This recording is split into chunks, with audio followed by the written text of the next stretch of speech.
Honorable members, the matter of the fire breaks problems that we have, and this is what we've been discussing. We have very few fire stations in Uganda, which are at regional levels. With the recent developments, especially petrol stations, which are mushrooming everywhere, we need a proper fire response system and a strategy that can help us to avert the danger of the fire outbreaks. We also need to employ the planners to make sure that the buildings have. If you remember the fire outbreak in Makerere main building, what happened? If you also remember what happened in the main gate here, when there was a bomb blast, it took some time for the fire breaks to, the fire extinguishers to come in. So Minister, can you give us your response?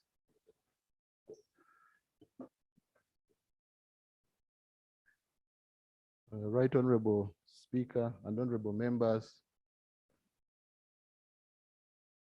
I'm also going to speak about fire, but this time the current status and capabilities of fire prevention and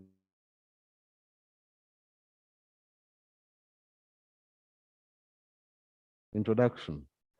The Directorate of Fire Prevention and Rescue Services in the Uganda Police is mandated to do the following. One, ensure prevention of fire outbreak through public education and sensitization. Two, fire suppression to save life and property. Three, provision of emergency rescue services to save lives and property, as well as responding to emergency incidences in the country. Four, provision of protective emergency standby services at public functions, sporting events, VIP functions, and to mitigate disaster risks and enhance safety. Five, participate in disaster management and response as one of the key players. In the case of the aviation industry for airports and airfields, the Civil Aviation Authority Fire and Rescue Services based at Entebbe and the airfields countryside, Gulu, Arua, Soroti, and Kisoro, respectively. Ma'am, Speaker, and honorable members, there's urgent need to increase and extend access to fire and emergency rescue services throughout the country. The population is growing, the economy is expanding, as evidenced by the ever-increasing urbanization, industrialization, as well as other related and incidental developments. There's also increasing access to and use of electricity countrywide with its attendant risks. In addition, the volume and number and frequency of motor vehicles of varying sizes and tonnage, including those laden with highly flammable petroleum products, is growing every day on our roads and highways with the attendant risks. Bulk flammable petroleum storage facilities and medium-sized retail distribution stations and outlets are being built at a considerable rate. The Directorate of Fire Prevention and Rescue Services plans to extend emergency services to improve on response time through establishing new fire stations countrywide and enhancing the capacity of the existing ones in order to address the increased risk of fire outbreaks and other emergencies. The current status stands as follows.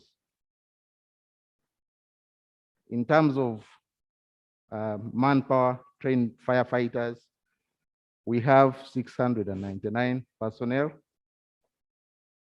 We have firefighting and rescue trucks in the number of 104. We have 3 aerial ladder trucks. We have only 4 water turret trucks. And then relatedly, 2 inflatable rescue boats. These are for floods. The location of these Equipment is as follows. Within the organogram of the Uganda police, in the KMP area, we have 11. In the Sezibwa region, we have 3. In Kira region, we have 1. Busoga East, 1. Busoga North, 1. Bukedi region, 3. Elgon region, 1. East Choga region, 1. Mount Moroto region, 1. North Choga 1, Aswa region 3, West Nile 1, Albertine region 2, Renzori West 1, Renzori East 1, Greater Ushenyi 1, Rizi 3, Kigezi 3, Greater Masaka 1, Katonga region 1, Wamala region 2, Savannah region 1. Planned stations. We plan to establish fire safety and rescue services stations in Kampala Metropolitan Police Area, namely in the areas of Kasangati, Wakiso, Nkumba, Natete, Nsanji, Namamve Industrial Area, Chengera, Matuga. These are heavily populated areas, Ma'am, Speaker, and honorable members. They are largely settled areas with lots of investments, industrial, commercial, installations, etc. And these need protection. The other regions and towns planned for fire stations countrywide include Northwest Nile and West Nile regions, 4 more. Aswa region, 2 more. North Choga region, 2 more. East Choga region, 1 more. Kidepo region, 1 more. Sebei, 1 more. Elgon, 1 more. Usoga East region, 1 more. Usoga North region, 1. Kira, 2. Sezibwa, 1. Savannah, 3. Albertine, 4. Renzori, 3. Renzori East, 2. Kigezi, 1. Wamala, 1. Katonga, 2. Rizi, 1. Greater Masaka, 5. These translate into a requirement for resources. On that one, Right Honorable Speaker and honorable members, we shall seek your support when we present it. Summary of requirements: the establishment, equipping, and operationalization of the stations in the above mentioned places and regions, including the KMP area, will require acquisition of more fire tenders, water tankers, farm tenders, rapid intervention vehicles, motorcycles, and assorted accessories. In conclusion, Right Honorable Speaker and honorable members, it is glaringly evident that the country is experiencing rapid urbanization and development. More factories are being established in the countryside and along the highways. These attract other developments to take place. These will no doubt attract similar developments to take place. The police alone, and I want to emphasize this, may not adequately handle these emergencies, even with the provision of the fire stations I talked about in our wish list. Is therefore need for both the private sector as well as the local governments to invest in acquisition of firefighting equipment to reinforce those of the police in order to broaden the spectrum of availability and spread of these very critical services to the population. The police can help train the crew of such private and local governments to ensure compliance with standards. There's also need to formulate and elaborate national disaster and emergency risk management policy and reorganize the national disaster and emergency risk architecture. Gladly in the House, I have my colleague, the Minister for Disaster Management. And this we think will be through the establishment of the Disaster Preparedness and Management Commission along the posture envisaged in our Constitution. This will enhance effective response to emergencies, including fire, whenever such happen. The positive rapid developments in the country require protection against fire accidents and attendant emergencies that are likely to occur. Increased urbanization, increased industrialization and transportation, storage, as well as economic activities lead to an increased risk of fire and other emergencies in the country. Hence, the need to invest in appropriate fire safety and enhancement of emergency handling capabilities countrywide to protect life, property, and investments, thereby supporting national development. I beg to submit, Right Honorable Speaker and honorable members. Thank you so much, Honorable Minister, for the report. And the report is basically telling you what we have and what we need to add. And what we need to add is within our powers. It is you people to appropriate money for us to add these facilities. So I hope you indicated it in your national budget framework paper. Thank you. You need a debate on this.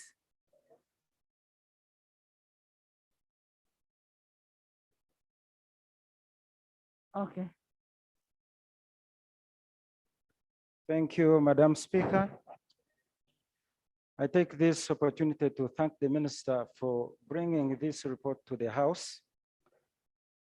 I have a challenge with this report because the Minister talked about how the police should be prepared to put off the fires.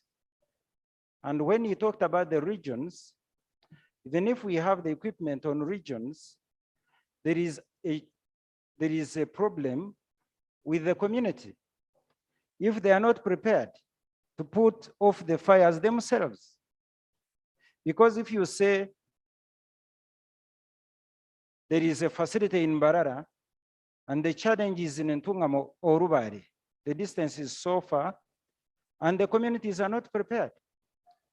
I've seen in some other countries where you find each and every infrastructure that accommodates a big number of people has got alerts, fire alerts, and fire extinguishers are enough. Honorable Minister, I did not hear you telling us how you are trying to prepare the community. Another clarification I need to get is about how you have worked with the entire police force to make sure that you learn from them what the communities can do, such that you do not act from the top. How have you worked with the police at the lower level to make sure that we get prepared as a country? Thank you, Madam Speaker. You see, maybe I understood it differently. When the minister says that we want to increase the number of the fire extinguishers, that is, it actually responds to what you're asking. For you, you're talking about the community. What the community needs is for the fire to be extinguished. I don't think the community has an issue on extinguishing fire. All we need to do is to maybe to have a community engagement where if there is any fire, they can try all their best to see that the fires are put down as we wait for the facility to come. And then secondly, you could also make sure that no factory works without fire extinguishers in their premises. Yes, Bish. Thank you so much, Right Honorable Speaker. My name is Roland Yomjen Bish. I represent the people of Ruchiga, the original Bachiga in Kigezi. Thank you so much, Honorable Minister, for the statement, for the report. But I would like to bring out two issues, which I think are very important and pertinent in understanding some of these matters. Number one is in the planning process, you find that especially in Kampala and other areas, urban areas, the planning for the roads does not accommodate the ways for ambulances, for firefighting trucks. If there was a fire outbreak in the city, for example, getting a firefighting truck from Queen's Way to that area can even take 2 hours because the planners did not put into consideration those facilities. And it's a huge problem for this country. You find that even the new roads which are being constructed, those facilities facilitate the movement of firefighting trucks are not in place. So that's a challenge. I would like the minister to tell us if he has raised this matter with the planners of this country, with the KCCA, with the urban development guys, ensure that this one stops being a problem. Second, Right Honorable Speaker, the minister is saying the private individuals should invest in firefighting equipment. To me, that would mean giving up and saying that the government cannot provide services. It's people, because what will be the operationalization mechanism of these firefighting equipments, which are owned on that issue, because allowing the people to own and operate firefighting equipment may be very problematic than the anticipated benefits of that intervention. Thank you so much, Right Honorable Speaker. I submit. Honorable member, thank you so much. Honorable Minister, that report was a good report. All you're asking for is for us as Parliament to support you. And I hope you indicated it in your budget framework paper. And that's that. Honorable, we needed an answer. The answer has been given.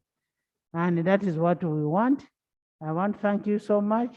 And make sure once the money is processed, we have the equipment in different areas. But there are scenarios also when you have a vehicle, but there is no fuel. So you need to look at all those kind of things, ensure that your team is ever ready. Next item. Item number 34, statement by Minister on Uganda United Nations Environment Assembly.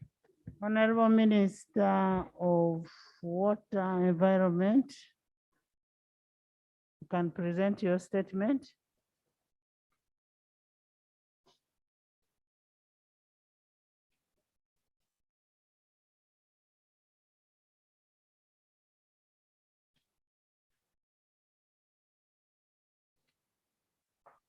Thank you, Right Honorable Speaker.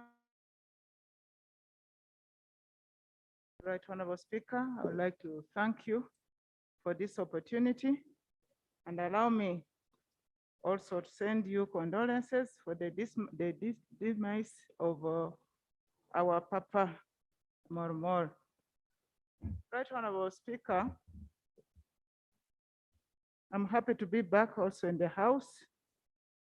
It's also not my method of being away from this House, but you knew what happened. COVID has not spared many of us. So when we are sick, we actually keep distance. But I'm happy to be back.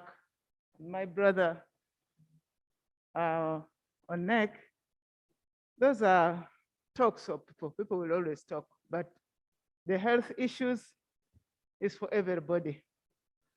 Right Honorable Speaker, and honorable members of Parliament, Uganda expressed interest in the position of the President of the Bureau of the 6th session of the United Nations Environmental Assembly and presented her candidature to the African Group 21. Honorable Speaker, hopefully the members have it on their iPad because I think it was already sent here Yes, 2 we weeks do. ago. Yes, we do have, and you could actually make a summary Thank you. because members have it. Thank you. But, Honorable Speaker, the United Nations Environment Assembly is the world's highest level decision-making body on the environment, and with the universal membership of all 193 member states. The Assembly meets annually in Nairobi, Kenya, to set priorities for global environment policy. Through its ministerial declaration and resolutions, the Assembly provides leadership, catalyzes intergovernmental coaction on the environment, and contributes to the implementation of the United Nations 2030 Agenda for the Sustainable Development. The United Nations Environment Assembly is also the governing body of the United Nations Environment Program, UNEP. The Assembly has the Bureau composed of 10 ministers of environment from member states, representing each of the 5 United Nations regions. The Bureau and its president are elected by the Assembly for a period of 2 years, starting at the closure of the session at which they were elected until the closure of the next regular session. The presidents of the Bureau rotates amongst 5 United Nations regions. The 6th session, presidency of the Environment Assembly, UNEA 6, will be held by the member states from Africa region. Right Honorable Speaker and honorable members of Parliament, Uganda stands to benefit from taking charge, among which one, visibility of Uganda worldwide. Over the next 2 years, combating climate change will attract greater global focus, given the Paris Agreement 2015, outcome and commitments made at COP26. It is therefore important to ensure that Uganda and Africa's interest in mitigation and adaptation are safeguarded. Those developed countries pushing for phasing out and phasing down the fossil fuels should be urged to recognize and support countries in need with alternative transitional gradually to greener technologies. 2, it will ease access to environment-related funding, both within the United Nations system and from partners. It is expected that the commitment to raise the USD, United States $100 billion annually for the Green Climate Fund will be operationalized from 2023. And as president of UNEA 6, Uganda would be better placed to access funds for critical projects such as reforestation, wetlands, restoration, and the management and protection of areas prone to landslides. Right Honorable Speaker, the environment is currently a tropical issue globally around, especially around climate change and policy. Therefore, the United Nations Environment Assembly provides a platform to influence global politics and environment policy, thereby increasing Uganda's visibility as Yes, procedure. Right Honorable Speaker, we have the entire document in our iPads. It was uploaded. Wouldn't it be procedurally right for the Honorable Minister just to conclude her remarks, given that this statement is only for the information of the House? By the way, this document is not for a debate. It is information to the House that we have a candidate who is standing for that position. And the candidate is none other than our good Minister of Environment, Honorable Beatrice Anywa. That is that. So, Honorable, just conclude.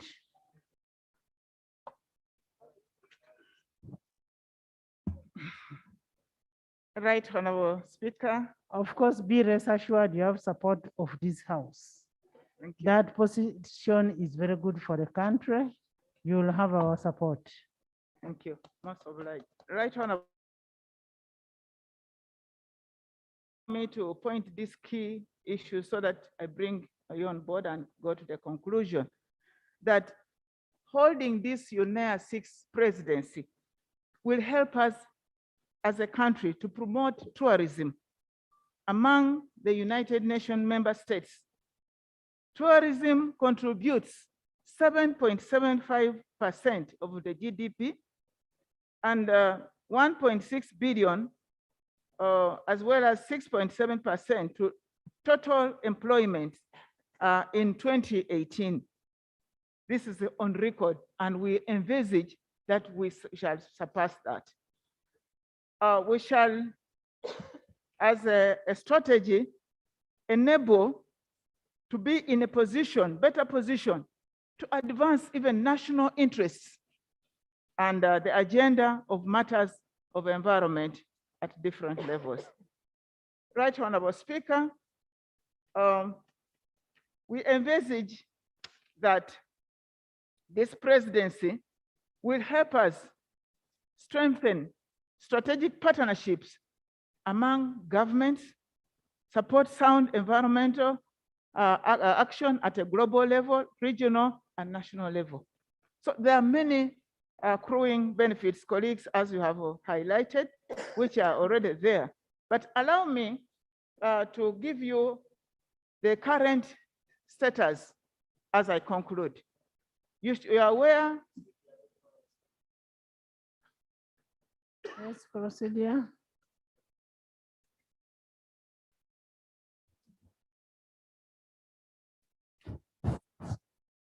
Right Honorable Speaker, I want to thank my aunt, Honorable Beatrice Anywa, for the statement that is giving this House. And I also want to appreciate your ruling that this House is going to support Honorable Beatrice Anywa because this position benefits the country. Right Honorable Speaker, this is something that is managed at the level of cabinet. Wouldn't it be procedurally right now that Right Honorable of what is going to happen, that she just gives us the information and ends at that, and then we move to another thing, because she may end up, you know, when you talk a lot, you may end up spoiling the vote.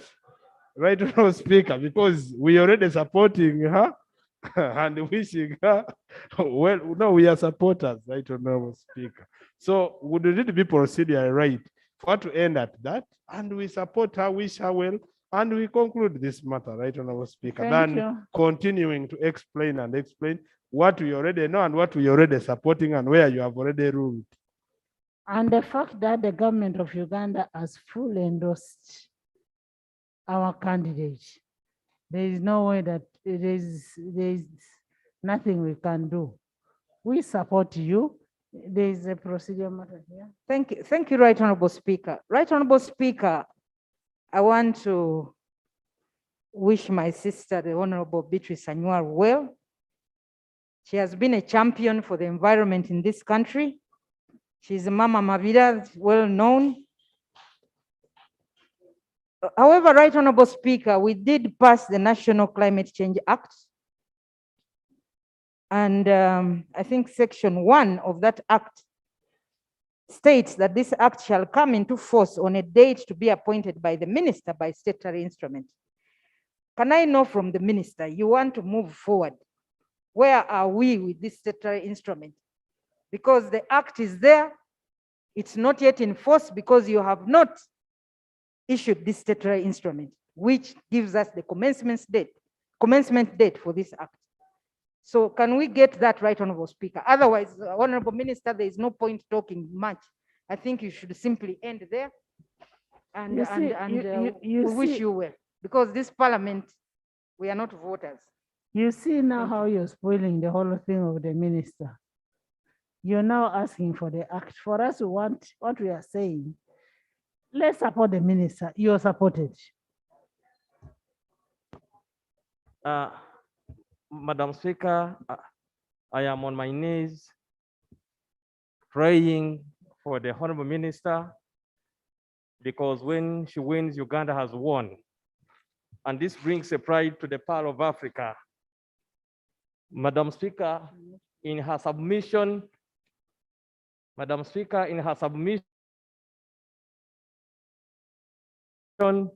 as I pray for her to win, she stated that that position will be a platform to influence global politics and environmental policy. Fantastic for Uganda. We would have won. A point of clarification. You are going to a position at the time that Uganda has queries of human rights record at international level. We who are praying, what prayer should we pray? Thank you, Madam Speaker. Thank you so much. When you look at the minister's closing statement, she says we also pray that Parliament will the funds to support. That is what the minister wants. We cannot approve what we don't know. We don't have the figure. It will be debating in anticipation. Yes. Thank you very much, Right Honorable Speaker and honorable members of Parliament, for the overwhelming support for our country. Because it is quite critical that we get this position for our benefit. Right Honorable Speaker, the figures which I've already alluded will be presented by the Minister of Finance. But what is critical, Honorable Speaker and the August House, is that we have arrears which must be paid before next week. We are going in for elections. By Wednesday next week, the voting will start and then be concluded on the 28th February. My second prayer is that, colleagues, as we support Uganda, we have an obligation, Right Honorable Speaker, you, to go out and speak and lobby for us. Our members of Parliament, of an Africa Parliament, please, even the former, even the current one, we need to reach out to all the environmental ministers because they're the ones who are going to vote 3. And now the countries which are about to be voted are 3. It's Uganda, Morocco, and Algeria. And Uganda, I don't want to conclude on that. For God and my country. The financial obligation is for executive. Yes. Right Honorable Speaker, the minister presented this matter to cabinet and cabinet will resolve it to handle, and at executive level, we are going to handle. Thank you. Next item. Item number 3.5. Statement by Minister on deaths of a number of persons in Kijonjo Village, Chotera District. Honorable of Health.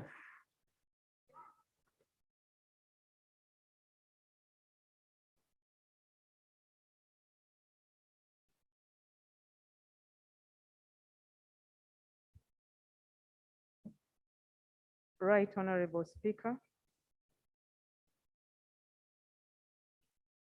At the fourth sitting of the third meeting of the first session of the 11th Parliament that took place on Wednesday the 2nd, Honorable Lukwago John Paul Mpalanyi, Member of Parliament for Chotera County, raised a matter on the unusual death of 15 persons emanating from similar symptoms in Kijonjo Village, Kasasa Sub-County, Chotera District. I take this opportunity to update this August House on the status of the investigations of the alleged strange disease reported in Chotera. Right Honorable Speaker, on December the 2nd, 2021, the Chotera District Health Officer notified the Ministry of Health of 13 mysterious deaths from Kijonjo Parish, Kasasa Sub-County within a period of 6 months. The reported patient symptoms included high-grade fever, vomiting, abdominal pain, blood-stained vomitus, and swelling of the body. This prompted the Ministry of Health, through its Public Health Emergency Operations Center, to dispatch a rapid response team of epidemiologists to investigate the likely cause of death. Specifically, the team sought to, 1, ascertain the cause of death or illness, 2, establish the magnitude of the problem, 3, identify possible exposures, and 4, recommend evidence-based control measures.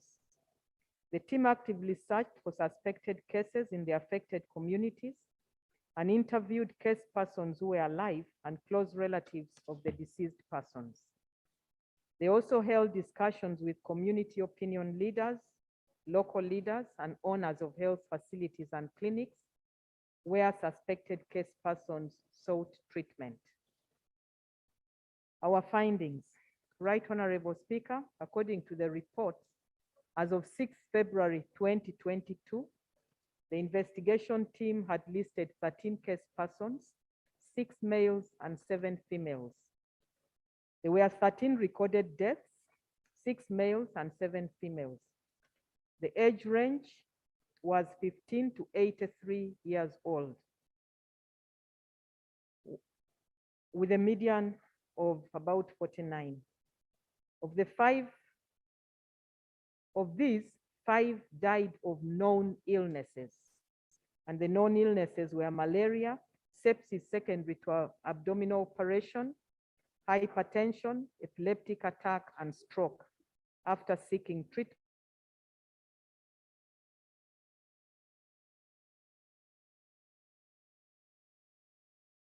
Included 6 males and 2 females. Of these 8 deaths from undetermined causes, 6 had swelling on the body and 2 were found dead in their homes. 1 was a known alcoholic. The 8 did not seek care from the health facilities. Instead, they went to traditional healers and used herbs. No post-mortem was done except the most recent death, which occurred on the 27th of January, 2022. The deceased was a 45-year-old male who died from a traditional healer's shrine. His body was taken to Masaka Regional Referral Hospital for post-mortem, and the results were indicative of pulmonary edema and steatosis or fatty liver.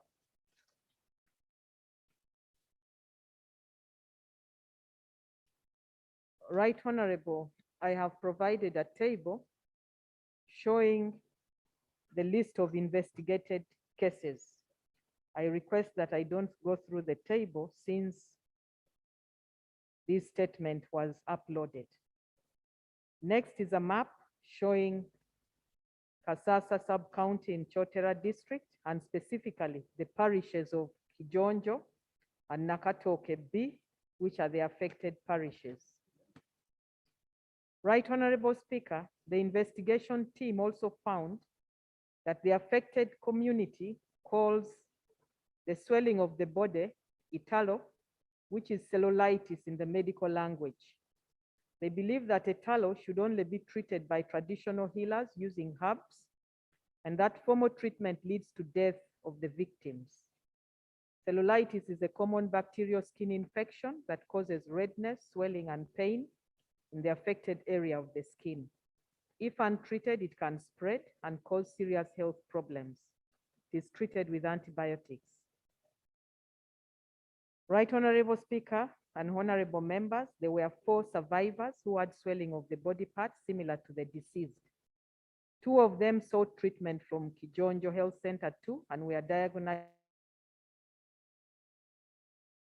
Was treated for meningitis in Masaka Regional Referral. The 4th was, however, managed traditionally. Specimen samples were collected for testing from the suspected cases at Uganda Virus Research Institute. The samples were examined and found to be negative for viral hemorrhagic fevers, including Ebola, Marburg, and yellow fever viruses. In conclusion, finding by the team of experts that investigated the cluster of cases and deaths have indicated the following conclusions were made. The illness appears non-contagious as close relatives and contacts have not fallen ill. 8 of the 13 deceased cases did not seek care from our health facilities. This may have led to adverse outcomes. Traditional beliefs are hampering this community from seeking appropriate health care early.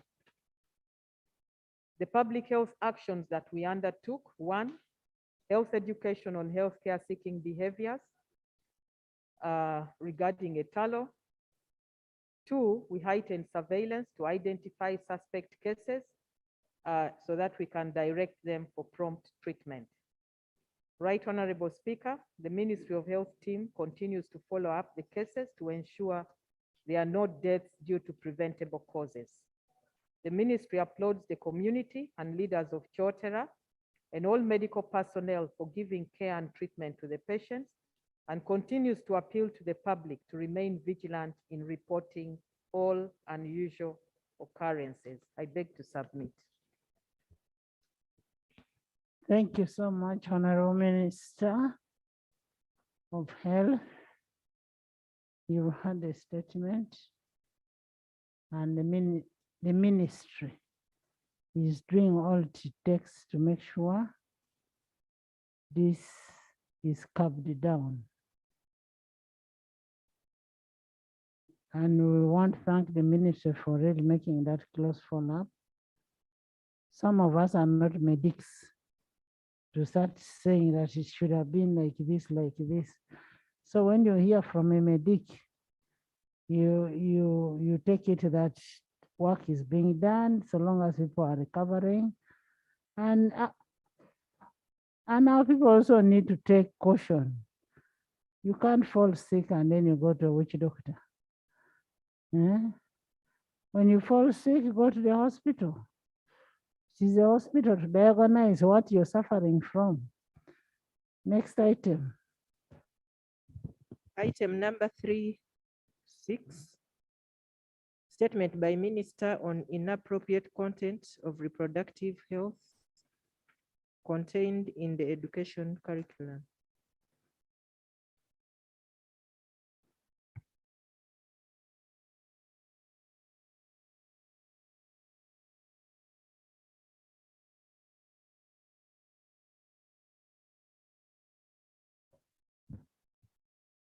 Thank you so much, Right Honorable Speaker and honorable members of Parliament. Honorable Akelo Lucy raised on the floor of Parliament an issue concerning content of integrated science, primary 6 materials that was published by Longhorn Publishers on page 214 to 218. Also MK Publishers on pages 197 to 201, and Fountain Publishers. The same concern, Madam Speaker, was again presented on this floor of Parliament on the 2nd of this month. The content in question is on the inclusion of the methods of family planning, myths and misconceptions about family planning. This content is covered under the topic reproductive system. This topic, Madam Speaker, which is found in the P6 curriculum, is aimed at creating awareness among the learners on the reproductive system. There has been an increase in the number of teenage pregnancies, sexual abuse, child molestations, and rape, and the effect of HIV pandemic, which has in the area of reproductive health, so that to help them understand the developments of their bodies and the consequences.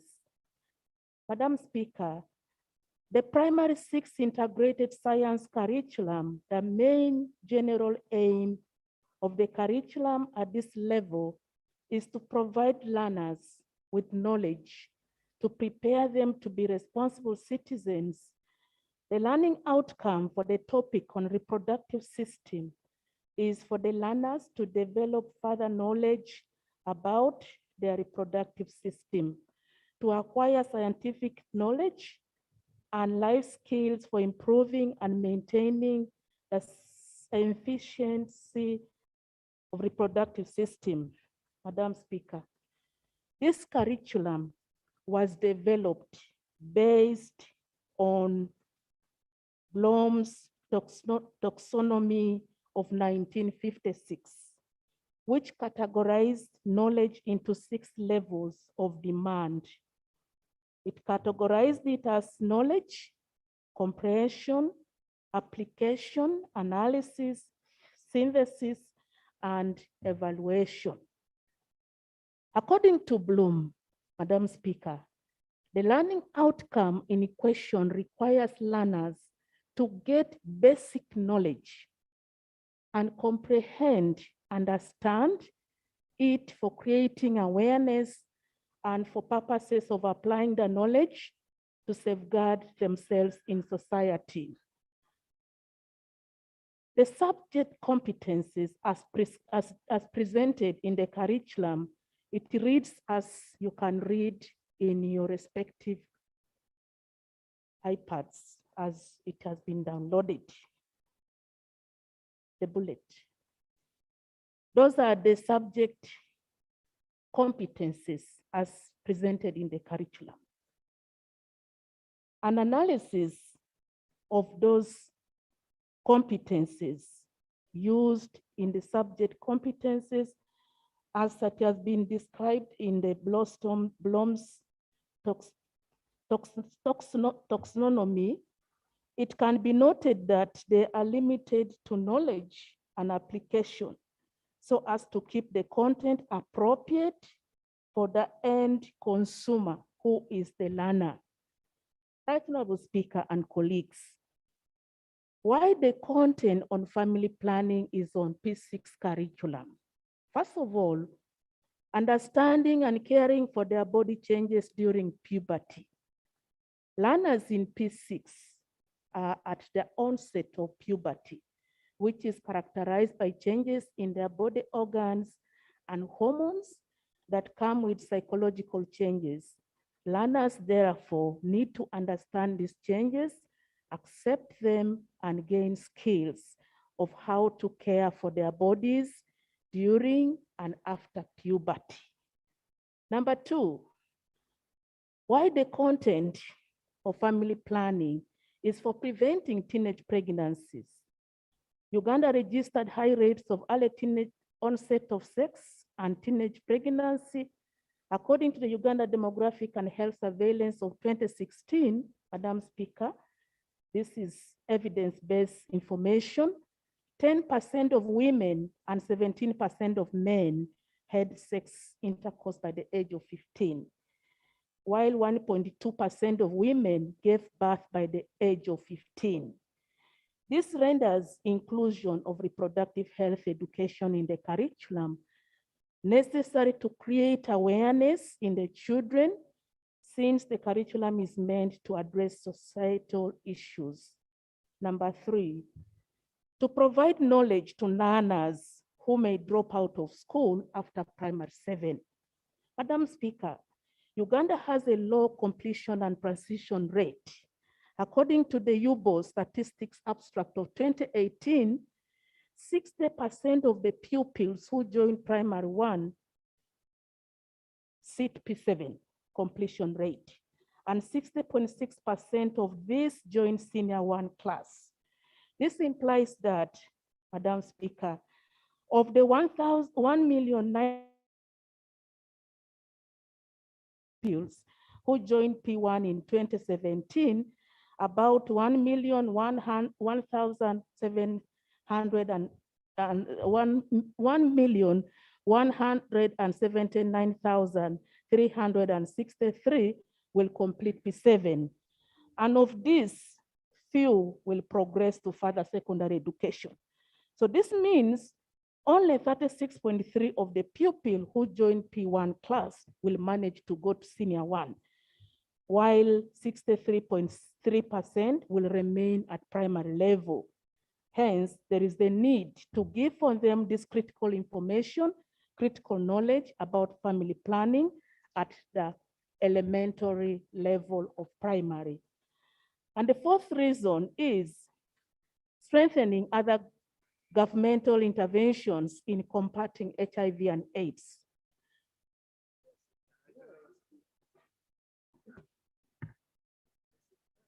Proceed, yeah. Members, all your documents have been uploaded. So just give us a summary.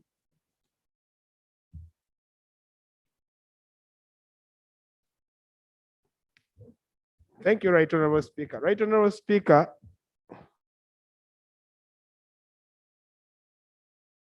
girls, I have girls and I'm a father of girls. And Right Honorable Speaker, I was here on the day that Honorable Lucy asked the question to the minister about the information on the books.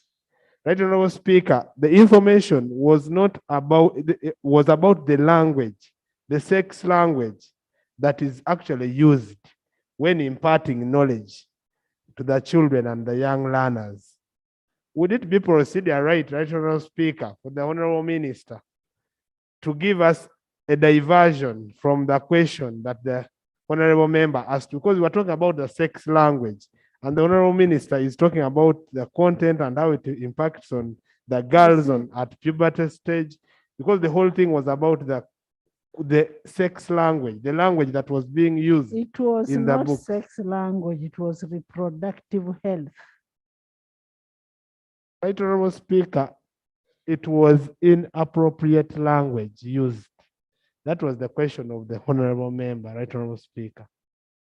The inappropriate language that we are meaning that was being talked about was reproductive health being taught in P6.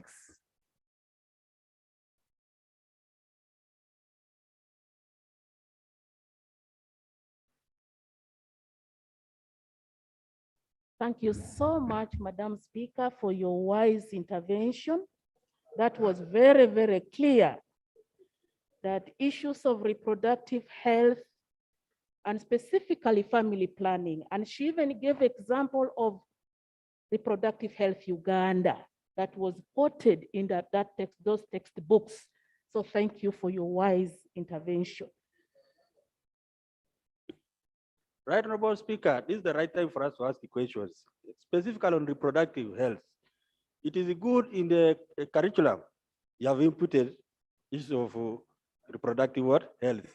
Can you tell us whether in your ministerial policy statements you have prepared to support that particular work of planning, family planning and reproductive health? Because I'm aware you have a policy which up to now has not been approved There is no law, and there is no budget which is indicating that you are serious. Why are we having a curriculum what without anything attending to it? Thank you. Thank you, Madam Speaker. This learner's book, which are procured by the ministry, they are developed by the publisher. But to go straight away to the subject matter, the observation that was made is that the curriculum does not provide for competences and concept on sexual intercourse, and bodies responsible for provision of family planning services in Uganda as it appears in the material. That is in Longhorn, page 217. Number 2, it is noted that the content in question is high-pitched for the targeted learner. And as such, it is above the age level of the learners. When you look at MK page 200 to 202 and Longhorn page 215 and 217. Therefore, Madam Speaker, the way forward is that one,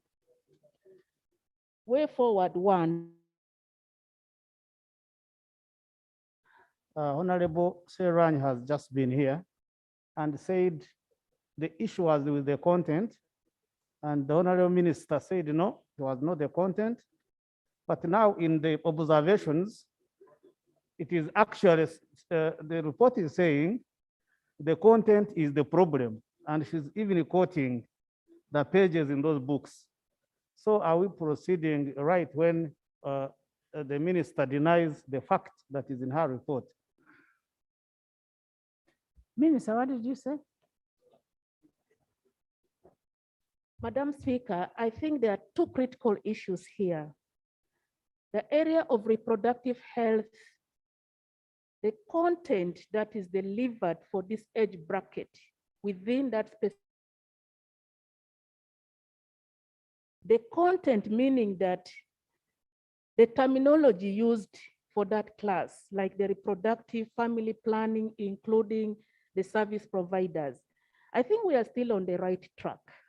But can I ask members, we are all parents. Why are we running away from our responsibility? And we are leaving the teachers to be the ones to talk about the reproductive health. Why don't we take it upon us to talk to these girls and say this is correct and this is wrong? Now you have phones, they have pornos. They look at all those things. Can you stop them?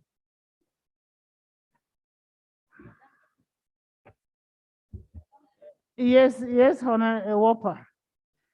The problem we have run away from parenting. We are leaving the teachers to only be the ones to educate these girls that A and B and C are bad. And yet we know very well, it is when you talk as a parent and tell a parent that don't do this and this. It is reality, whether you talk about sex or what, it is reality. It is us to talk to our children. Thank you, Right Honorable Speaker. Right Honorable Speaker, thank you for that submission.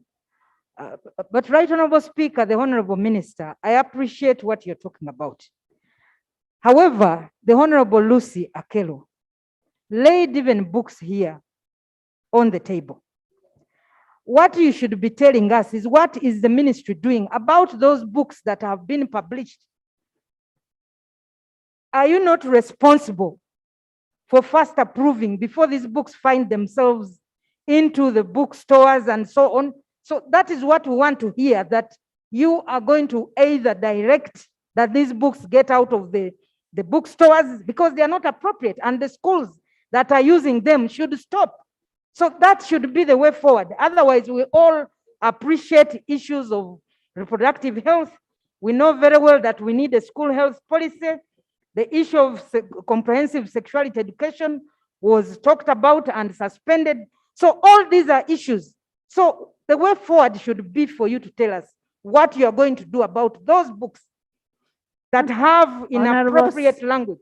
Honorable Sarah Whopper, the language which is there is about reproductive health.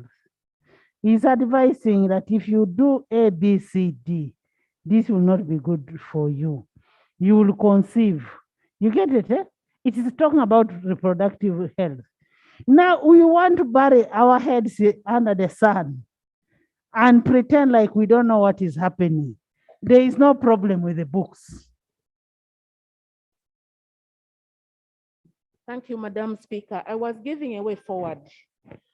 The way forward, members, allow me to You come complete. after the minister. And this is call for action. One, the ministry has put in place a committee of experts to analyze the textbooks and correlate with the curriculum, including all elementary levels.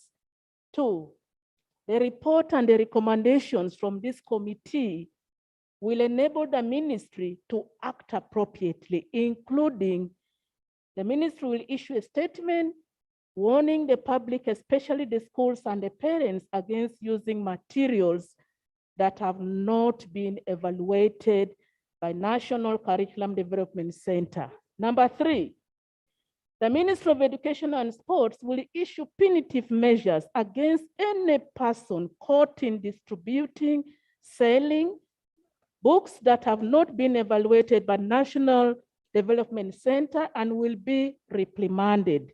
Number four, the development of the textbooks policy will be expedited to streamline textbooks development and in use and the use of textbooks in schools in Uganda.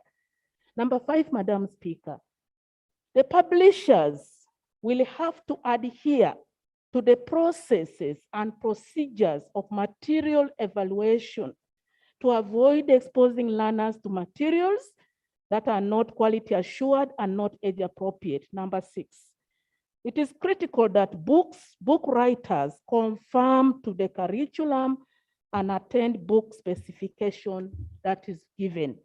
As I conclude, Madam Speaker, the Ministry of Education and Sports have acknowledged that the language used in the content in the question is high pitch for the target learners, and we have therefore put in place a committee to critically analyze the textbooks and correlate them with the curriculum. The ministry pledged to take action immediately after the report and the recommendation of the committee, and the ministry also pledged to report back, Madam Speaker, on this floor of Parliament on the actions taken on the subject matter. Meanwhile, the National Curriculum Development Center is compiling a list of all materials that have been evaluated by the center and found fit for use in schools, and this list will be published to caution the public against exploitation by authors and publishers whose materials might have not been approved. I thank you, Madam Speaker, and I beg to submit. Thank you. Thank you, Honorable Minister, and we of Education to align with what your committee will find out, such that we have a common position to that effect. Next item. Item number Search. 3.7. Search, you're presenting a paper.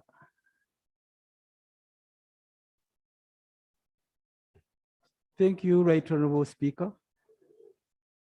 Save for the fact that I wanted us to be synchronized. Synchronized in a sense that the minister's statement is contradicting her conclusions. And therefore, Right Honorable Speaker, unless the minister is at cross purposes, she first brought out the values. You're debating what has been ruled on. What I had wanted you, Right Honorable Speaker, to add on. Let the committee analyze the report, see the contradictions, come up with a report to the House. Madam Search, meanwhile, you're welcome. We missed you. Thank you, Madam Speaker. The next item of Nambole Stadium, we have a one-page response, and with your permission, I will request Honorable Minister. We have a Minister of Obua Sports here. to come and present that Yes. one-page statement. Yes. I thank you. Thank you.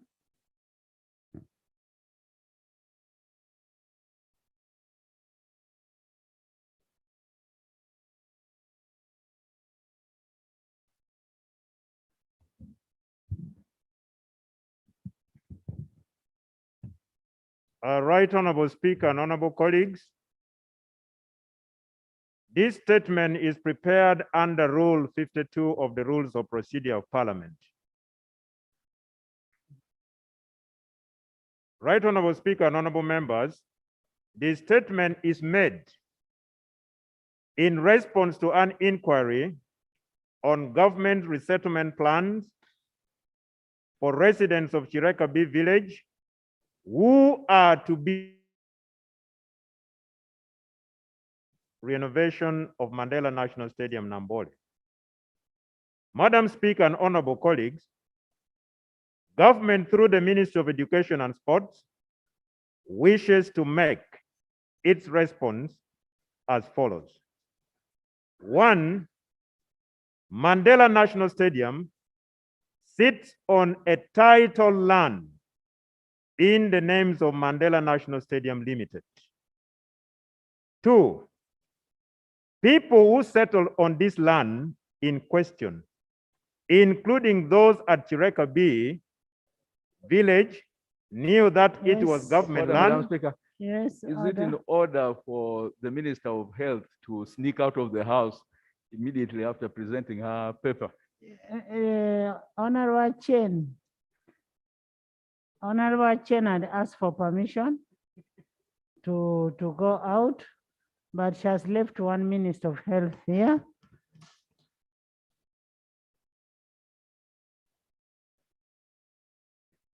Right Honorable Speaker, I had submitted that the Ministry of Education and Sports on behalf of government wishes to respond as follows. 1, Mandela National Stadium sits on a title land in the names of Mandela National Stadium Limited. 2, people who settled on this land, including those at Chireka B village, knew that it was government land, procured, preserved, and designated for Mandela National Stadium, Nambole. 3, as of now, there is no budget line for resettlement plan unless government guides otherwise. 4, Ministry of Education and Sports will do further consultations with the Office of the Attorney General for further guidance on this matter. I beg to submit. Thank you, Minister of Sports. The report that I needed from the Minister of Sports was to inform the House on the ownership of the land. And that is the report that he has presented. Whom does this land belong to? And how did these people go into that land? Yes. Right Honorable Speaker, I now sit in the Education Committee and Sports. And sports is my area. And I'm so passionate about Nambole. You speak loud. I would love to find out from Honorable Obua. Yes, this is a titled land in the names of Mandela National Stadium Limited. And government was aware that this was government property. How then did the government go ahead to watch people coming to occupy the land and they did nothing at all? Yet they know government owns the land. So who bears the burden of compensation now, given the fact that— Honorable Silo, is that the first land that squatters have gone to in Uganda here? Madam Speaker, formally on the floor, this is the first one I've had.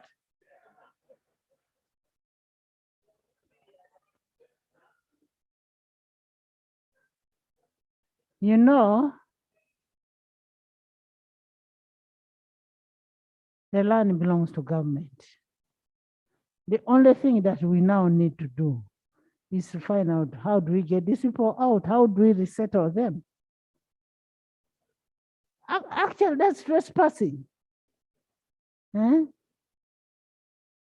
And we need a stadium. For us, we need a stadium. Honorable Minister, we need our stadium. Therefore, Madam Speaker, I stood up not to oppose the ongoing renovations. First of all, as a committee, we supported the ministry. So, now that the Speaker has given a guidance, I'll reserve my comments along those lines. But I can tell you, Madam Speaker, even when we are constructing roads, the same thing is happening. People know this is a road reserve, they will come, but government should also be there to enforce and keep people away from the road reserves. They compensate and leave people to continue there. Then next time again, you come and compensate. That is my complaint. I thank you. Honorable Minister, is the works going on? Is the works going on? Yes.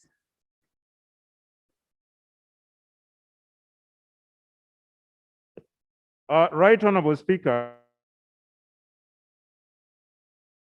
I want to confirm that the fencing of the 4.1 kilometer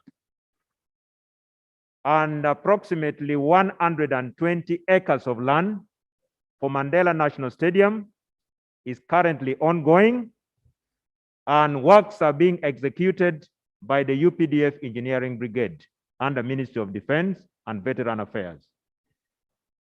That is one on the fence. Two, on the stadium itself. Is the work going on? Right Honorable Speaker, the renovation of Mandela National Stadium is supposed to be in two phases. Phase one, we want to start with the fencing of the land. Then phase two, they will now embark on the renovation and upgrade of the stadium. One thing that I need to state is that the commencement of phase two will be anchored on the full release of funding required for Mandela National Stadium, which has been approved both by Cabinet and Parliament. As I speak, out of a budget of 97 billion, only 5 has been released. And under the MOU, the Ministry of Defense, represented by the UPDF Engineering Brigade, has been paid 3.8 billion for the fencing. Thank you. Thank you. Yes. Right Honorable Speaker, I want to thank the Honorable Minister for Sports, Honorable Hamson Obua. He's one of the ministers that when he comes to the floor, he speaks with a lot of clarity. I want to thank you for that, Honorable Minister. But the only question I wanted to ask you is, since the construction is already ongoing, has government told these people to leave, and are they leaving immediately, or there is a change because they're already fencing the place? Because these occupants are illegal.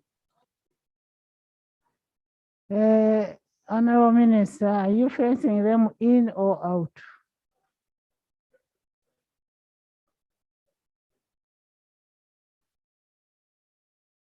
Right Honorable Speaker, the point of clarification from the Commissioner is related to the point by Honorable Silas. On these people settled on the land, government has been watching, government did nothing. That is according to Honorable Silas. I want to state that government has not done nothing. There is evidence to show that several notices of vacant possession of this land was served on these residents by the management and board of Mandela National Stadium. Because Mandela National Stadium is a public liability company whose shareholders on behalf of government is Ministry of Finance, Planning and Economic Development, and Ministry of Education and Sport. So there is record to show that a number of notices were issued and served on them, not once, not twice. So that is on the action of government. In terms of fencing, Madam Speaker and honorable colleagues, ever since the UPDF Engineering Brigade commenced, apart from the matter being raised in Parliament, we have not received, first of all, any formal complaint, and the fencing of the land has not affected any resident. We are simply fencing land that belongs to us because the certificate of title under the laws of Uganda is conclusive evidence of ownership. Whoever is inside this land is being fenced inside, not outside. Thank you. Actually, if we've not received any complaint from anybody, then we are debating in speculation. The land belongs to belongs to government of Uganda. It belongs to Nambole, and the encroachers must leave. How they live, Attorney General will know how to handle it. Next item. Item number 38, statement on the installation of requisite road furniture to stem road accidents along the Usiu-Magen section of Tororo-Mbale Road. Is that Fred?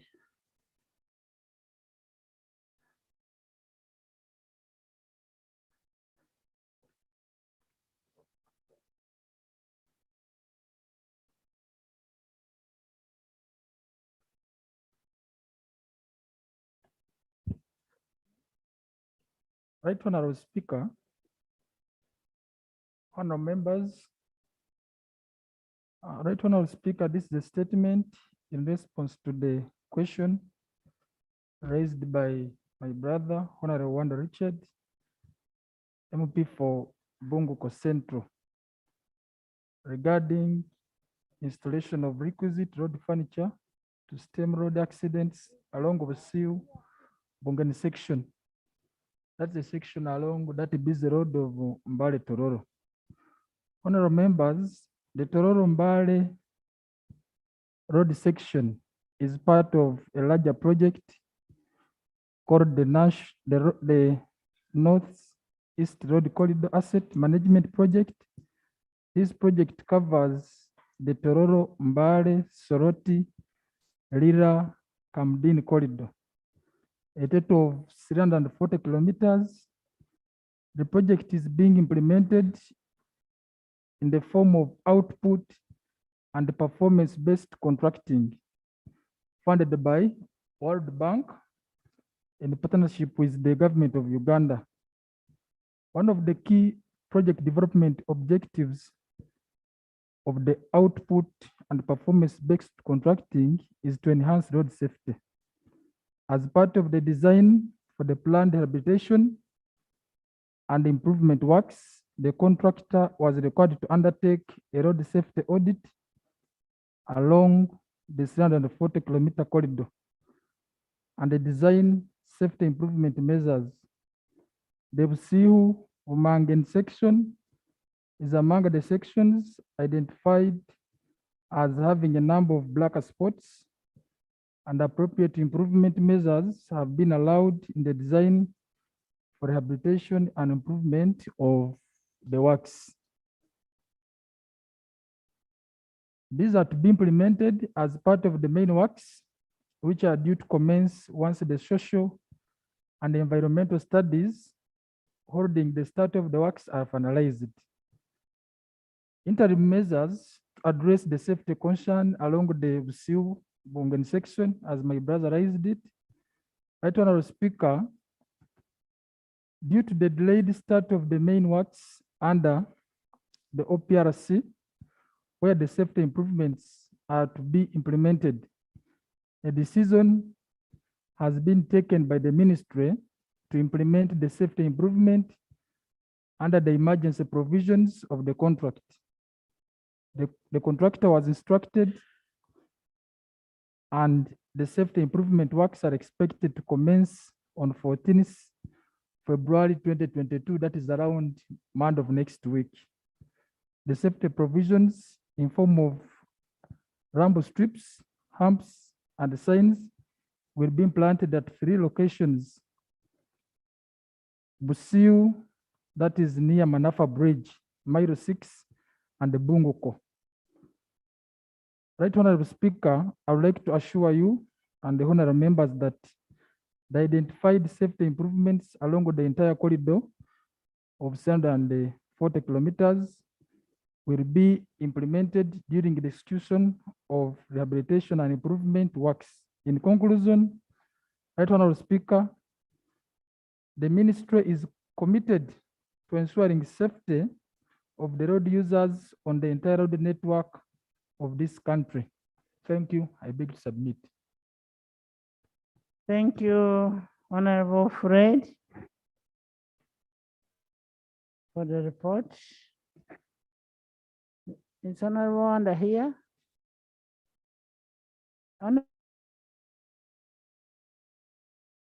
We know it is one of the roads that you need to work on, but in the meantime, you need to see what you can do to reduce those accidents that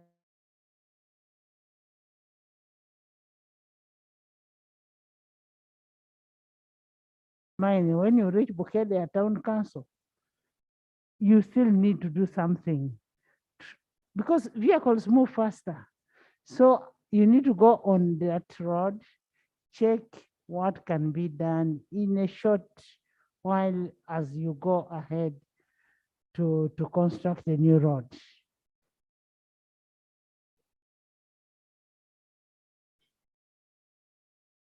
And you will give me a report on what action you've taken in the next sitting. Maybe you need 1 week for you to be able.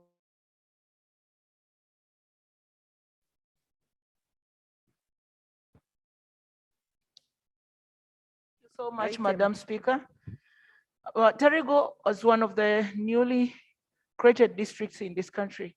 Madam Speaker, from creation, we have failed to get equipments to work on our roads. The neighboring districts have said the equipments are dead.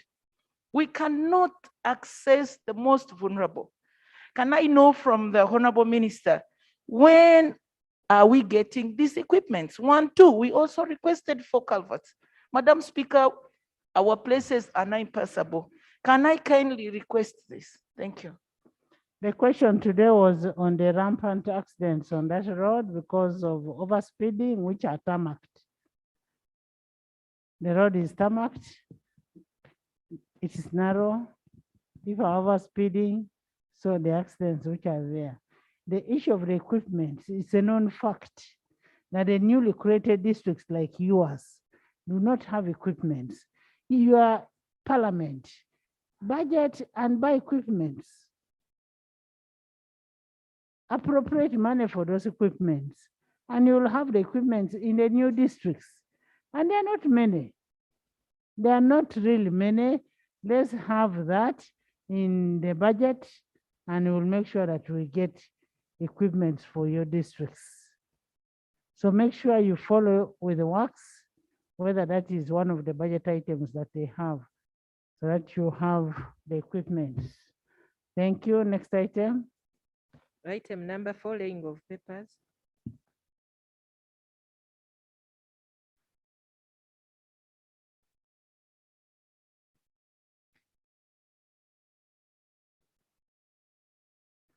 Laying of papers, Honorable Silwanyi Solomon, Commissioner.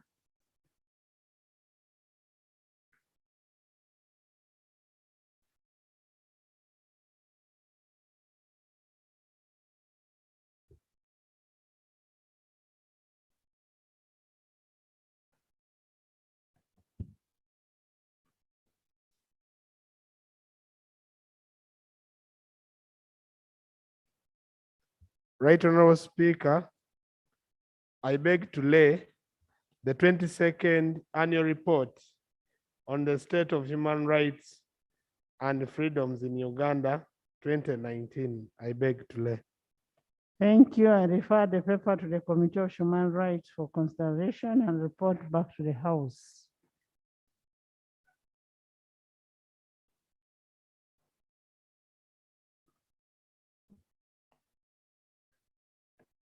Right Honorable Speaker, I beg to lay the 23rd annual report on the state of human rights and freedoms in Uganda 2020.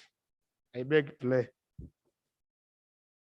Thank you, Commissioner. I refer the report to the Committee of Human Rights Commission, of Human Rights for consideration and report back to this House.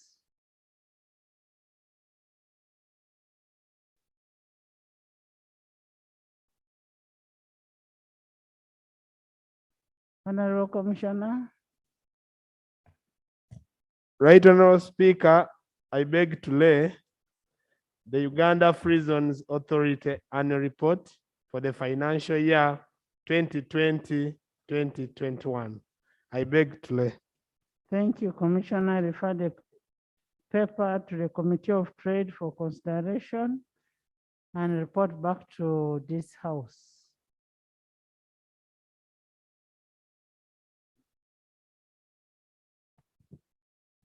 Item number 44.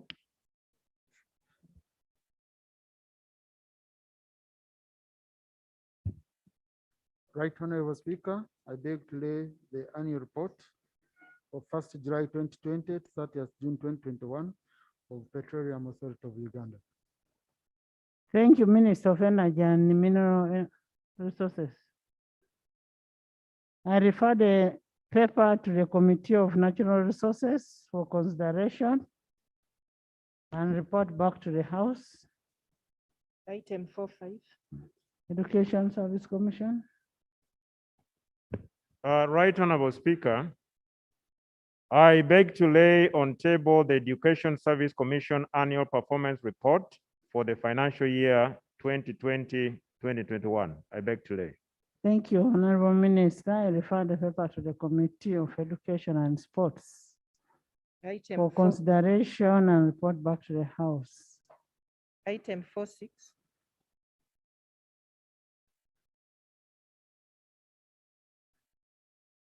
Honorable Sarah Prendi. Thank you, Right Honorable Speaker. Right Honorable Speaker, in accordance with Rule 33 of our rules, I beg to lay the report of the 13th Summit of the Women Speakers and the 5th World Conference of the Speakers that was held from the 6th to the 9th September. Right Honorable Speaker, allow me inform the House that this particular meeting on the sidelines, when it ended, there was the first Global Parliamentary Summit on Countering Terrorism that was held on the 9th September 2021 with a call on all parliaments to interest themselves in fighting terrorism in the world. Thank you. Please lay. I beg to lay. Thank you, Right Honorable Speaker. Item 4. The next one.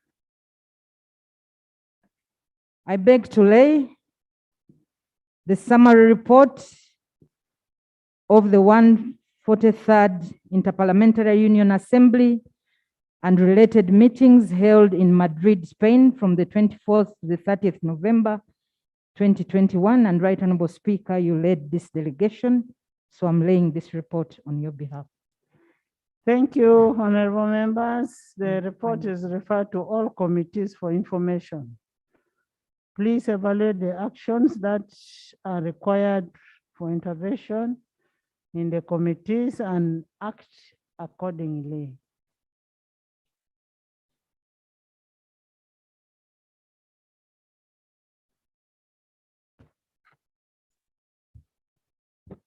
Item number 5. Motion seeking leave to introduce a private member's bill entitled the National Legal Aid Bill. Honorable Gonzalez.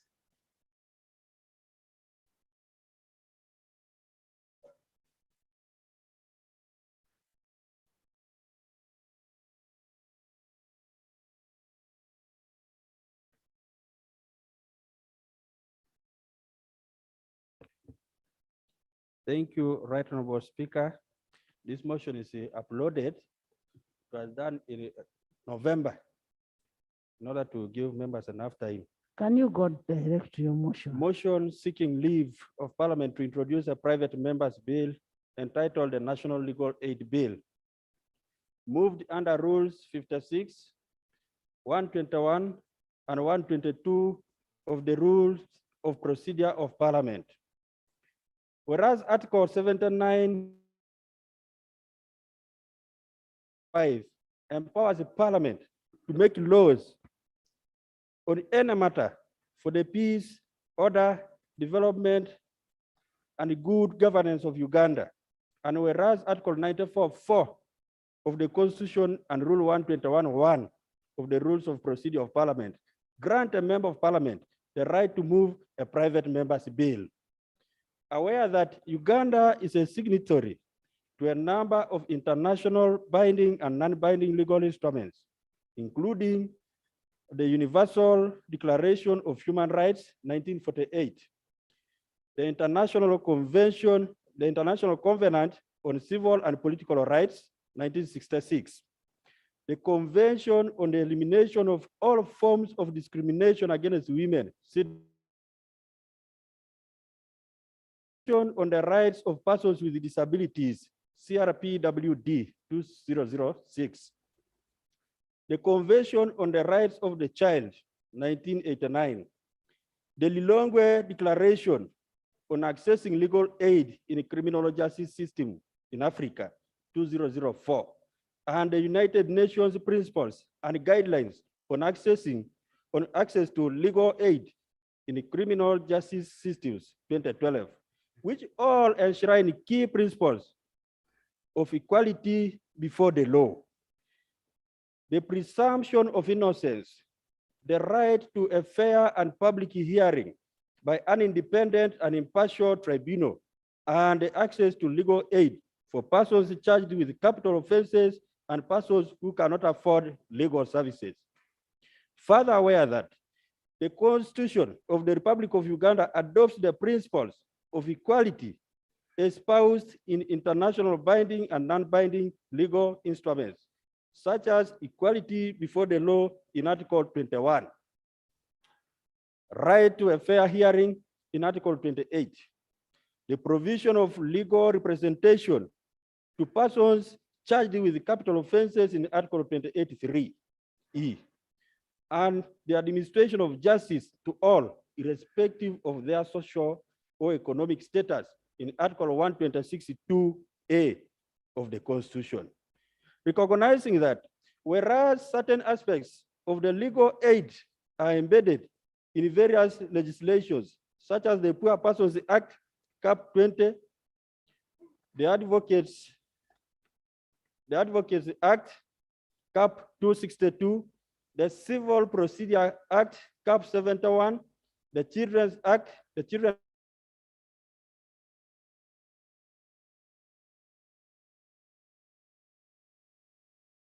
(6), the Criminal Procedure Code Act, Cap 71, the Law Development Center Act, Cap 132, these provisions are scattered, largely ineffective and non-operational, since they are only accessed during trial and not when a person first interacts with the justice system.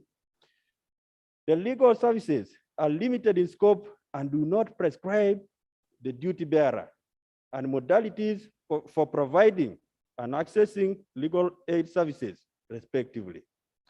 Noting that although Uganda lacks a state-funded legal aid scheme, there are numerous legal aid delivery mechanisms and models designed and delivered by accredited legal aid service providers, but these are all urban-centered, donor-funded, and are not sustainable due to lack of clear legal framework to regulate the provision of those services, resulting in a duplication of roles and wastage of resources.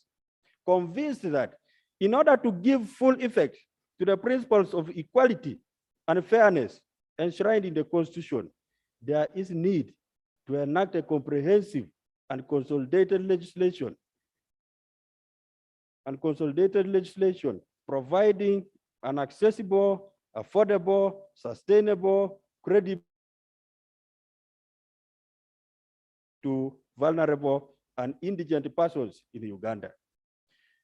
Recalling that on 24th September 2020, the Tennis Parliament confirmed the need for this bill by granting leave to Honorable Leandro Komakech, the then MP for Gulu Municipality, to introduce a bill entitled the National Legal Aid Bill.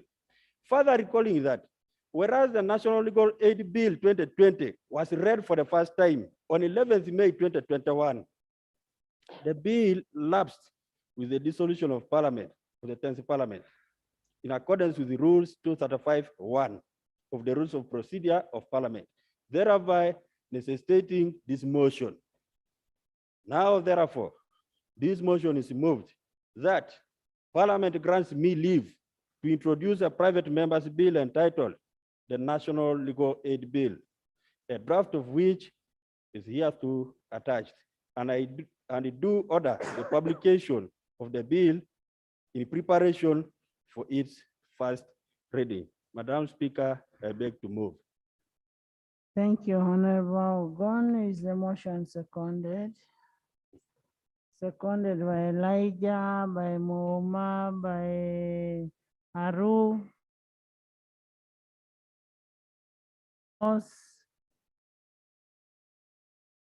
Silwanyi, Abeja, William, Mawanda, Paparu. Yes, the pastor, by the whole house. Would you like to speak to your motion briefly? Briefly, Right Honorable Speaker, you'll allow me to make a definition of legal aid. Then I talk about the situation of legal aid in Uganda. Then the other issue is the need for legal aid in Uganda. You'll and then present that in the committee. Okay. Just give us briefly. So briefly, colleagues, we have been lacking any legal framework to consolidate laws relating to provision of legal aid services. And you know, our actors have not been regulated. And it is very dangerous to have actors within Uganda in any service delivery who are not regulated. This law comes in handy to fix that gap. And I know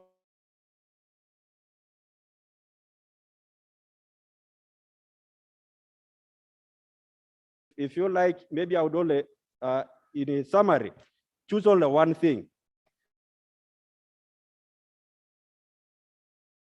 One, state provision of legal aid is restricted to the state brief system, covering accused persons in capital offenses in the High Court and accused persons liable to life imprisonment in the Chief Magistrate's Court. Two, there is a lack of clear legal framework to regulate the provision of legal aid services by legal aid service providers, whereas legal aid service providers are accredited by Law Council to provide legal aid services in Uganda. The provision of such legal aid services is not regulated, resulting in duplication of roles and wastage of resources. Three, there is a lack of coordination between the different players in the provision of legal aid. For instance, whereas there are a number of legal aid schemes and models employed in Uganda through which legal aid services are provided, many of these lack an overreaching strategy and a standardized set of services that would provide for legal needs of all Ugandans. Four, lack of funding for legal aid services. Five, the provision of legal aid is based on a determination of a person's ability to pay and not other tendencies like a person, including a person's vulnerability or stigmatization. Thank you. Thank you, Paparu. Would you say just a minute? So the last one, Madam Speaker, the You're still absence. talking. The So last what challenge. will you do when you Thank- go to the committee? Thank you, Madam Speaker. Paparu? Just 1 minute. Thank you, Right Honorable Speaker. I rise to second this motion on introducing a bill that is on legal aid services. I want to echo the voice of the mover of the motion that this bill is overdue because legal aid service is a cornerstone of a fair, just society. Yesterday, we were just processing the succession bill. Right, Honorable Speaker, we echoed that that bill of yesterday, if it comes to law, it will help the women. And we know the women don't have monies to access lawyers. If such a bill or such a law comes to practice, it will help the most vulnerable people of this country. Right, Honorable Speaker, there are various entities that have been providing legal aid services, but because there is no law, especially the NGOs, it has been very difficult for them to access funds outside. Thank you. Because within the country, there is no law backing them up. This Thank- will help them to access more donations or funds to support the vulnerable. Right, Honorable Speaker, we also pray that when this law comes to place, it will decongest the already congested court systems because there can be arbitration out of court, mediation to promote justice in this country. Thank you. Thank you. We just need a law to regulate the legal aid system in Uganda, not that we God, actually, women of Uganda these days even have more money than men. Yeah, so don't call us poor.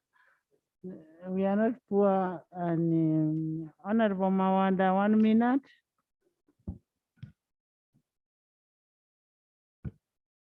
Thank you, Right Honourable Speaker. And members, Right Honourable Speaker, members, I rise, second the motion. Right Honourable Speaker, I will straight away go to the remedies proposed by the bill. Most of the things have been alluded to by the mover and the seconder.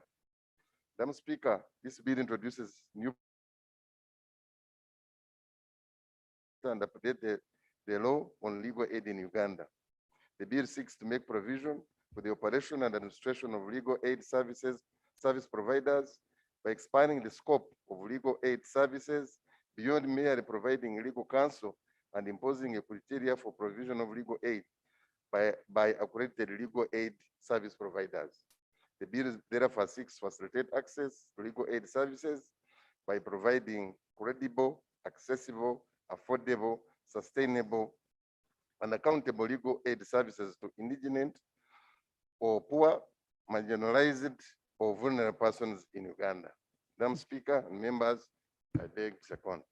Thank you so much, the mover and the seconders. I now put a question that leave of the House be granted to Honorable Algon Silas to introduce a private member's bill entitled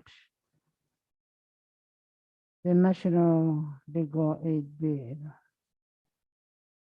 Those in favor say unto the contrary, nay. The ayes have it. Permission has been granted to Honorable Ogon. And with next. Walk around with the clerk to have your bill.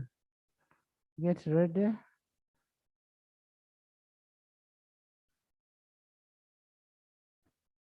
Item number 6, motion for resolution of Parliament urging government to address the exorbitant tuition and non-tuition fees charged by government. Honorable Pendi, you're just going to lay the report on table. You'll come back and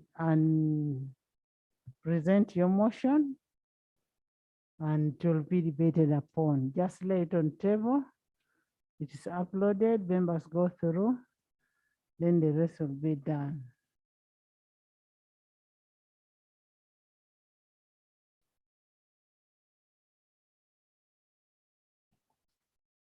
Thank you, Right Honorable Speaker.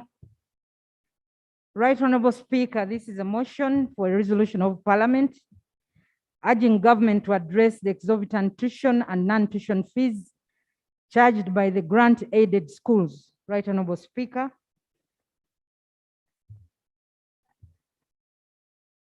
I will read it later. Yeah, read it. I read the motion. Okay.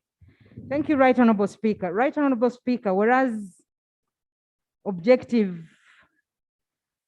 18 of the National Objectives and Directive Principles of the State Policy enjoins government to promote free and compulsory basic education and take appropriate measures to afford every citizen equal opportunity to attain the highest educational standard.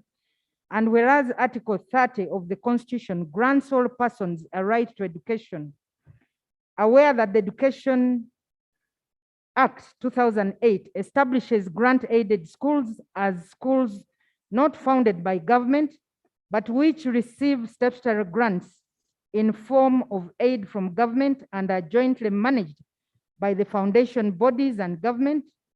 Further aware that Section 8 of the Education Act 2008 spells out the responsibilities of government towards government grant-aided education institutions, including ensuring that trained teachers are deployed, the paying of salaries and allowances to the teachers, paying salaries and wages to all established non-teaching staff, paying statutory grants, providing educational materials and other capital development inputs, amongst others, concerned that despite government's contribution towards the government grant-aided schools, most of these schools across the country continue to charge exorbitant tuition and non-tuition fees, thereby restricting accessibility to these schools to only a few Ugandans who are able to afford.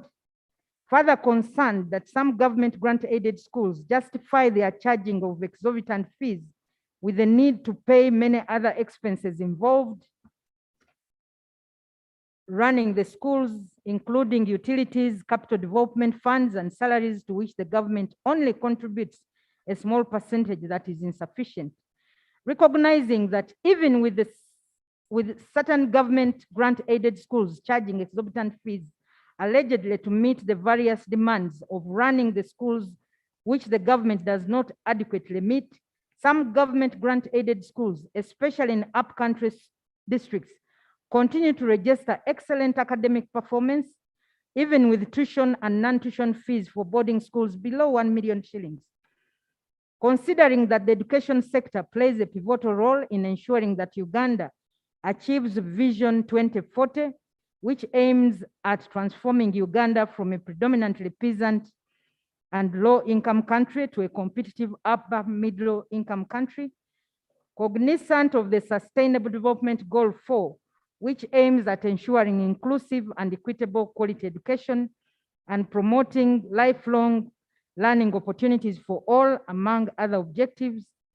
Now, therefore, be it resolved by Parliament that government intervenes in the fees structure for the government grant-aided schools and streamlines the tuition and non-tuition fees charged by these government grant-aided schools. Government justifies why it continues to give statutory grants to government grant-aided schools that charge exorbitant tuition and non-tuition fees. Government grant-aided schools pay tuition and non-tuition fees into the consolidated fund. And the last resolution is government posts sufficient teaching and non-teaching staff to the government grant-aided schools and pays for their salaries and wages. I beg to move. Thank you. Is the motion seconded? Seconded by Silwani, by Brenda, by Wanda, by Fox, by Bish, by Elijah, by Ronald Bish, Kasolo, Tom Bright, Dubai. Honorable Nifa, thank you for supporting our motion. Thank you. By everybody in the house, please, Jane, I've seen you, you're supporting. Thank you so much. Would you just 2 minutes, Honorable Sir? I know you talk a lot.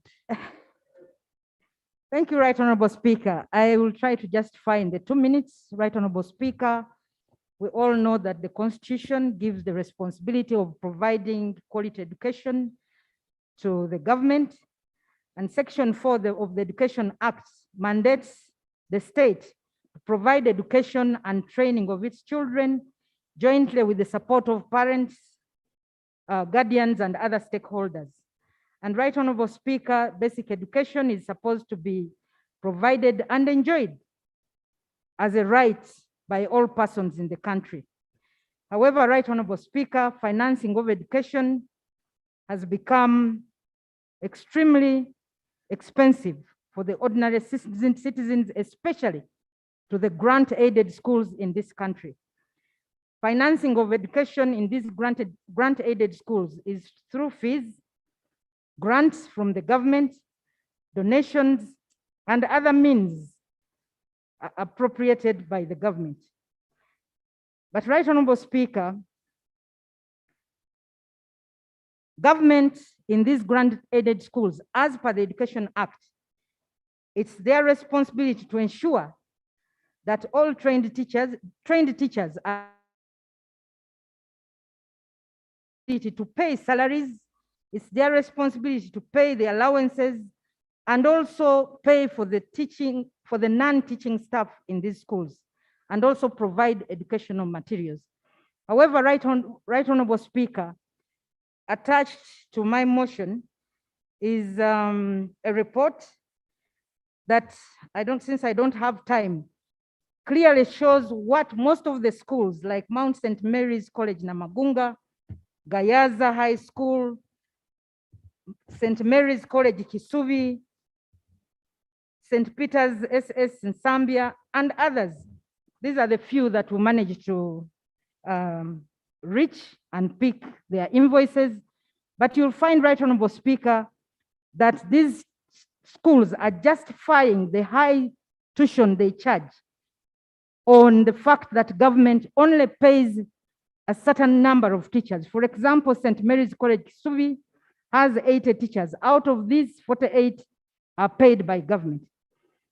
And you find that St. Peter's SS in Zambia, government pays 56 of the 92. Kawempe Muslim School, out of the 100 teachers, government pays 73 and 5 support staff of the 20. In Kibuli, we have 132 teachers, government pays 92.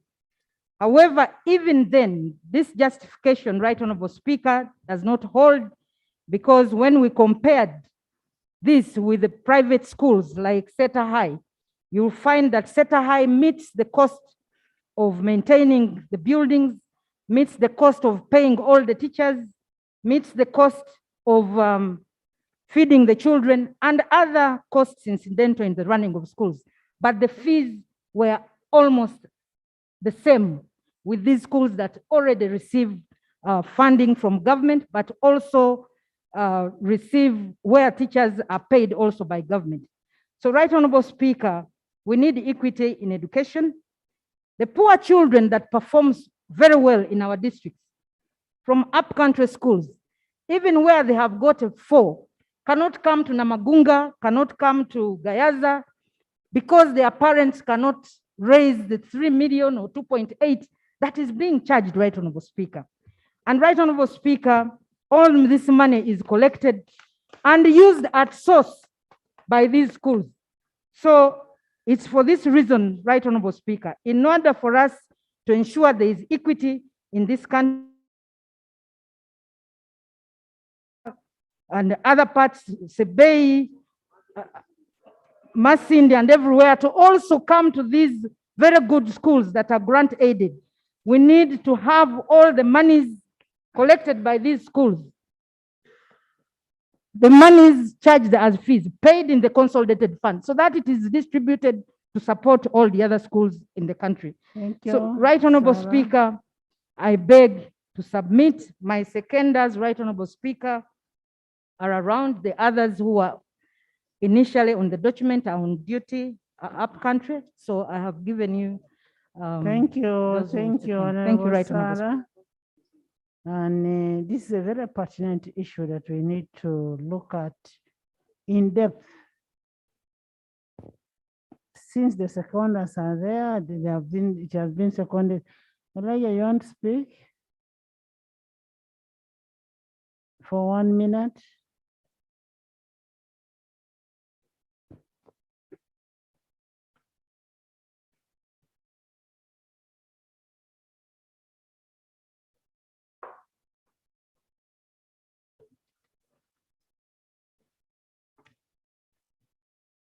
Thank you, Right Honorable Speaker. Right Honorable Speaker, I stand here to second the motion as moved by Honorable Opendi and seconded by the House.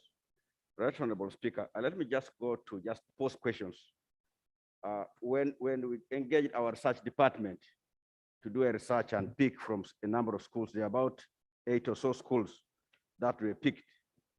Madam Speaker, it was mind-boggling.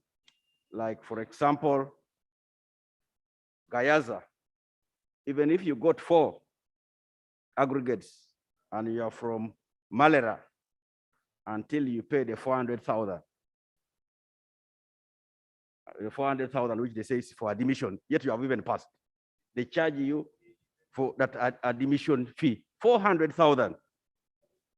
400,000, you go to them, they charge utilities, electricity and water.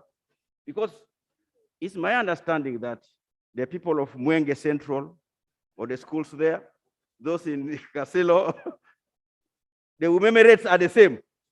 But why should Gayaza, Kisubi charge people for utilities different rates? Why? Why should that be? That's what we found out. And remember, those utilities are budgeted for under Ministry of Education. Yes. So that's why you find discrepancies. Look at the uniform. A school here is charging 450,000 for uniform. Another school is charging 165,000 for uniform. Yeah. Are they designer uniforms? Designer uniforms? Or what is this? When you come to, but I can give you an example of Seroma Christian High School. Uniforms is charged at 400,000. That's for the private. But when you come to uniform in Namagunga is 148,000. 148,000. So, Madam Speaker, that's why we need fairness. If the education of today was at that time when I went to Teso College, I wouldn't have gone to Teso College because I passed from a village school, a grassroots school, but I was able to go to Teso College and later to St. Leo's College, Kiegobe, where I performed so well. My OB is here, I can adhere to, and today here I am. So we will need to bring uniformity and equity such that we are able to allow children from whatever village they were coming from, Kisoro, whether you are coming from Vura, whether you are coming from Isinjiro, whether you are coming from Kotido, whether you are coming from Bujiri, you should be having the same equity. Thank you. Madam Speaker, finally. Thank you. Why should a school charge more than the university? There is a girl I'm supporting at Kiambogo University. I've just paid 850,000 for the fees, but you go in a situation, that's a university, but you go to a secondary school, it's 3 million. You go to a nursery school, it's 2 million. What is this? So, Madam Speaker, I think there is need for us to step up the game and bring vanguards of the market forces to determine the prices and how people are affected. Thank you, Right Honorable Speaker. Thank you, honorable members. And when you look at Article 30 of our very good constitution of right to education, all persons have a right to education. And because everybody has a right to education, the inequality, the unfairness is causing us. And because we need uniformity in this process, I am referring this motion to the Committee of Education. Study it very well, bring a report to this House for us to debate and make a conclusion to this to stop these inequalities. I want to thank you members so much. Right Honorable Speaker, allow me to lay this report that helped in supporting this motion. It's a report done by our research department into the same matter. I beg to lay. I want to thank Honorable Sarah and the seconder so much. We need equity and fairness in the whole process, and we need uniformity. You cannot pay 3 million in a nursery and university you're paying 800. This is unfair. So it is only children of the rich who will end up going to school, and this should be handled by the Committee of Education with respect to Article 30 of our good constitution. I want to thank you and have a blessed evening. I adjourn the House to 2 tomorrow.